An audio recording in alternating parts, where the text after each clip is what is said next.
Hello, I'm Jennifer Elizabeth Masters. I am a soul sculptor, and I help you break the mold of past trauma, unhappiness, and sorrow so that you can live a life in joy and make your dreams come true. Because when we're in misery, it's really hard to manifest. And when we feel like a victim, we certainly can't manifest.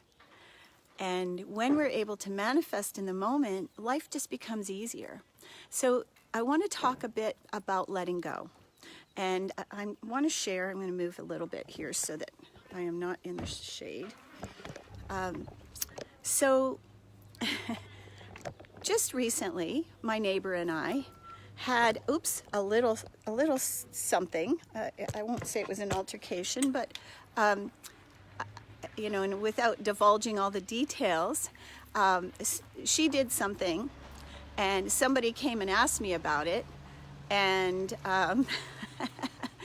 anyway, I said, well, I didn't do it, and I'll do my best to help find out, where this thing is, this missing thing. And so, anyway, this was about 5-6 weeks ago, because I've had 2 trips since then. So she mentioned something to me just the other day, and it's been so long. And all this time she's been mulling it over. It's been keeping her awake at night. And I said, why can't you just let it go? It's done. I'm not thinking about it. I'm sure they're not thinking about it. So here's the deal.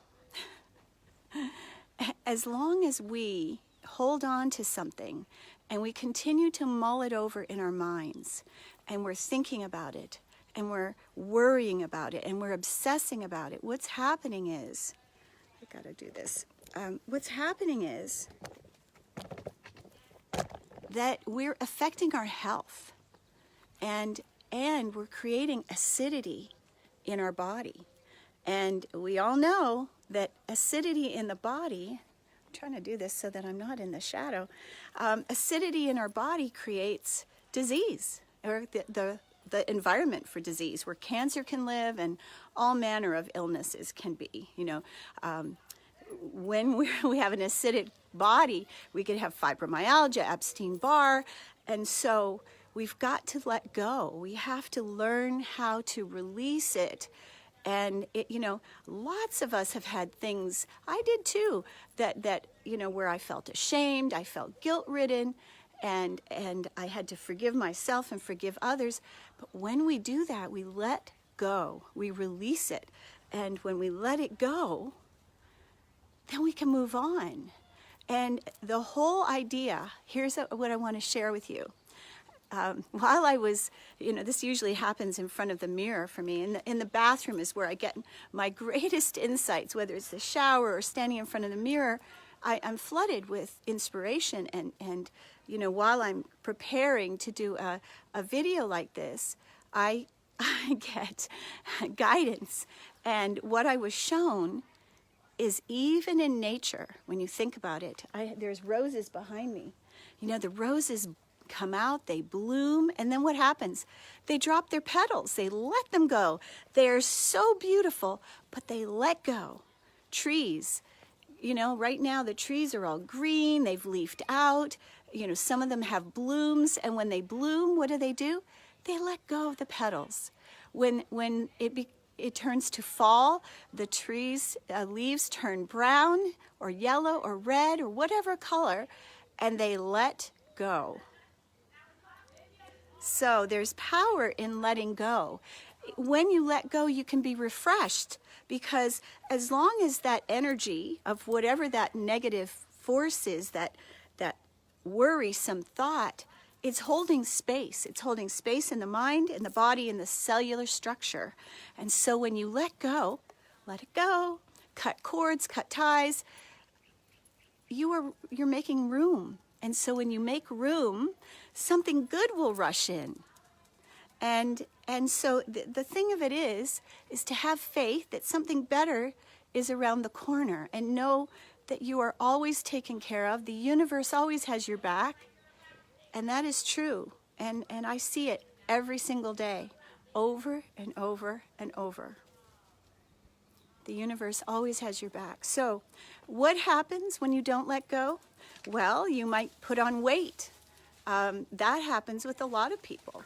And so when you put on weight, you might find, you've got belly fat. And that is protection. It means you are not feeling safe and you are trying to protect yourself. So I see, I won't win an award for cinematography in this video, but you get my point. Letting go. My children are now adults. They're grown.